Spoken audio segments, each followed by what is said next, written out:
Quoi fait YouTube?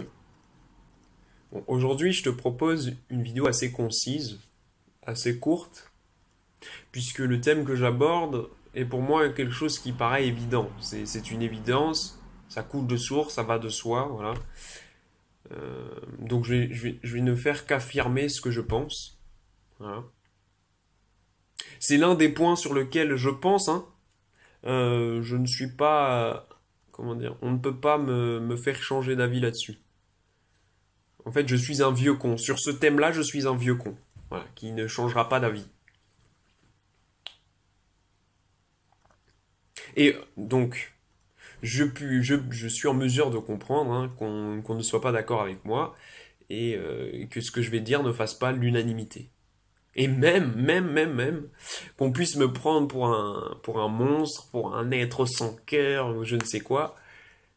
Voilà, donc je préfère le préciser. Hein, c'est, comme on dit, euh, âme sensible, s'abstenir. Voilà. Bon, ceci étant dit, et on fait la petite prévention au début de vidéo, entrons dans le vif du sujet. L'être humain, l'espèce humaine, a cette faculté que n'ont pas les autres espèces vivantes sur Terre, de conscience de sa propre existence. L'homme sait qu'il vit. Et donc on est en mesure, disons, on est en droit d'admettre et de croire que nous possédons notre vie, qu'elle nous appartient et qu'on en a la maîtrise. Mais je suis désolé pour si tu es dans ce cas-là et que tu crois ceci, et que pour toi ça paraît évident, je suis désolé de t'apprendre qu'aujourd'hui en France, si tu ne le sais pas, on ne possède pas notre vie. On ne possède pas notre propre vie. Et ceci juste à cause d'un point, nous n'avons pas le droit de choisir la mort. On n'a pas le droit à l'euthanasie en France. Tu as beau être en pleine conscience et choisir de mourir, on va te dire non. Non.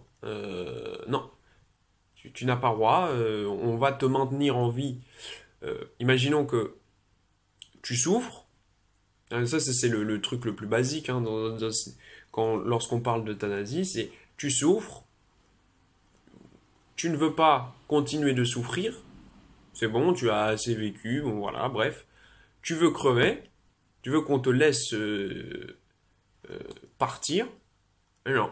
On va te maintenir en vie, on va te foutre des tuyaux par-ci par-là, te maintenir artificiellement. Tu vas même perdre conscience. C'est-à-dire que tu n'es plus présent. Hein. En soi, si on réfléchit bien, quand tu n'as plus en tant qu'être humain, si tu n'es plus conscient, c'est comme si tu étais déjà mort. C'est comme on dit la mort cérébrale. C'est-à-dire que tu es dans un coma, on te maintient artificiellement, et c'est quand même les autres, ta famille, tes proches, qui détiennent le droit de te débrancher ou non.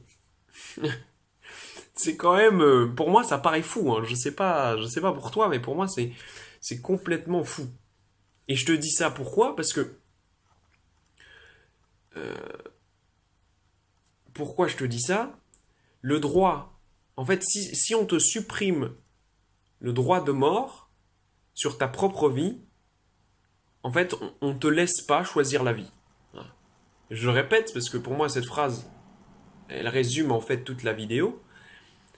Si on supprime le droit de mort sur ta propre vie, c'est ne pas te laisser choisir la vie. Voilà. Pourquoi je te dis ça? Parce qu'en fait, la mort fait partie intrinsèque de la vie. C'est la même. En fait, c'est cette idée que une chose ne peut exister que si son contraire existe aussi. Hein, c'est la lumière n'a de sens que dans un monde où l'obscurité existe. Dans le cas contraire, la lumière n'existe pas en soi. Tu comprends ce que... C'est assez compréhensible. J'espère être assez compréhensible. Et ça, c'est pareil pour la mort et la vie.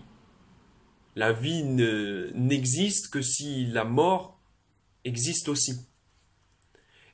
Et donc, si on possède, si on a le droit sur notre vie, si on possède notre vie et si on est maître de notre vie, par déduction, on doit être maître de notre propre mort. Car dans le cas contraire, on n'est ni maître de notre vie, donc ni maître, non, on n'est ni maître de notre mort et donc pas maître de notre vie. Oula, je me suis un peu, en voulant expliquer la phrase qui en final avait l'air assez, comment dire, assez explicite, je me suis embourbé. Bon, c'est pas grave, t'as compris le truc. Et ce qui est marrant, ce qui est assez paradoxal en soi, c'est que donc tu n'as pas le droit de choisir la mort en toute conscience, pas en sachant que ta vie t'appartient, mais tu as le droit d'ôter la vie. Et là, je parle bien sûr de l'avortement. En France, les femmes ont le droit d'avorter. Ce qui a été vu comme une avancée pour les droits des femmes. D'accord. Donc, voilà, la plupart des gens vont me dire, oui, mais tu n'as pas le droit de traiter cette question, entre guillemets, parce que je suis un homme et que ça n'est pas à moi en tant qu'homme de traiter cette question. Et ben moi je te dis, faux. Faux. Parce que ce n'est pas non plus à la femme de traiter cette question, en fait. En fait, il n'y a même pas de question à avoir, en sachant que l'être qui va naître, voilà, possède, donc, en sachant que ça va être un futur petit être humain, hein, il va donc posséder la vie, et donc lui ôter sa propre vie, c'est comme si que sa vie t'appartenait, puisque tu te donnes le droit de mort sur cet petit être qui va naître. Voilà. Alors, oui, ce petit être fait partie un petit peu de la femme qui le conçoit. D'accord, ça je suis d'accord là-dessus. Mais en aucun cas, elle ne possède sa vie. Tu comprends? Parce que si on part de ce principe-là, hein, on va juste pousser un peu plus loin, même si, bon, au final, j'étais pas censé le faire, mais si on pousse un petit peu plus loin, ça veut dire que si la femme a le droit de mort sur son enfant, bon, quel que soit le stade d'évolution, hein, parce que pour moi, il n'y a pas de différence entre la cellule et l'embryon que le fœtus et le futur être humain qu'il est censé devenir. Pour moi, une cellule, c'est quelque chose de vivant. Une cellule, elle vit. Voilà, donc, dans tous les cas, tu ôtes une vie. Et partant de ce postulat-là, donc si elle possède le droit d'ôter la vie de ce futur petit être humain, elle possède sa vie. Donc, elle a le droit de maîtrise sur la vie de son enfant. Et donc, encore par déduction, si la femme possède le droit de vie et de mort sur son enfant, ça veut dire qu'aucun de nous, puisqu'on vient tous, on a tous une mère, on vient tous du ventre d'une femme, en fait, on est tous la propriété de la femme. Voilà. Alors, j'imagine que ça puisse comment dire, en satisfaire plus d'une. Ça, je le conçois. Mais ça n'est pas dans ma conception des choses et pour moi, c'est complètement irrationnel et ça n'a pas de sens. Voilà. Parce qu'en fait, en gros, j'ai tout dit là, hein. À peu près tout dit, parce que au final, je comprends que, encore une fois, je suis en mesure de comprendre que un enfant ne peut ne pas être désiré. Et que ce soit accidentel. Et qu'on se dise, bah, non, je ne suis pas capable d'assumer ce petit être. Et ben voilà, moi je te propose une option. Je te propose une option. en sachant que tu es maître de ta propre vie et que tu possèdes ta propre vie, et pas celle de l'autre, tu as le droit de te donner la mort. Voilà. Donc, tu n'es pas, tu te dis, tu penses ne pas être en mesure et ne pas être capable d'assumer ce petit être, d'assumer les conséquences si c'est un accident, puisque, voilà. Eh ben, tu laisses sa chance à ce nouveau-né et tu t'ôtes la vie à toi, pas à cet être, à cet être en devenir. Tu comprends? Ah, bon, aujourd'hui, j'imagine que c'est possible. La femme accouche et puis elle se donne la mort puisque n'étant pas en mesure ou ne se sentant pas capable d'assumer d'assumer voilà d'assumer ce nouveau-né.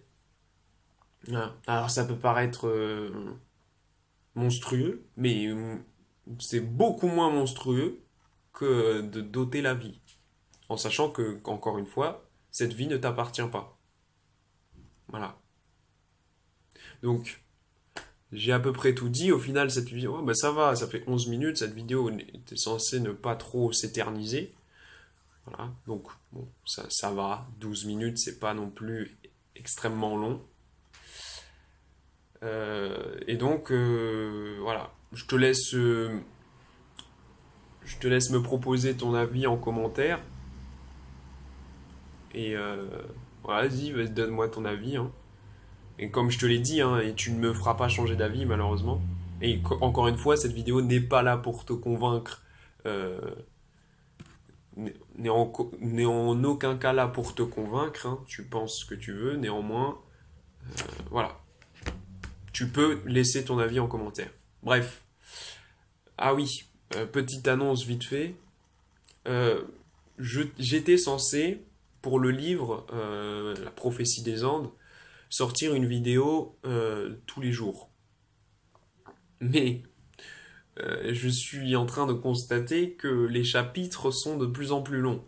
Ce qui me demande un niveau de concentration, t'imagines même pas. Parce qu'en fait, en sachant que je suis un novice hein, dans la lecture à haute voix, là, rester aussi concentré et être aussi comment dire, à l'intérieur de l'œuvre, être dans le récit, et ça me demande beaucoup de concentration. Et plus le chapitre est long, plus cette concentration est mise à l'épreuve. Et donc plus comment dire, mon interprétation, si on peut dire, du livre périt au fil des minutes. Et comme je veux que ce soit quand même le plus agréable possible, bon, je voilà, ça me demande un petit peu de temps. En sachant que, comme je te l'ai dit, je suis obligé d'enregistrer assez tard dans la nuit, en sachant que l'environnement dans lequel je suis, voilà, attention, je sais pas si on l'a entendu, mais voilà, il y a des voitures de partout, etc. Des bruits extérieurs qui en plus ne me permettent pas à moi de me concentrer. Ça veut dire toi ça t'extirpe du récit puisque c'est un bruit parasite et moi ça me déconcentre dans ma lecture. Bon bref, on va pas aller plus loin. Donc je te remercie pour ton attention et YouTube on se dit Narbis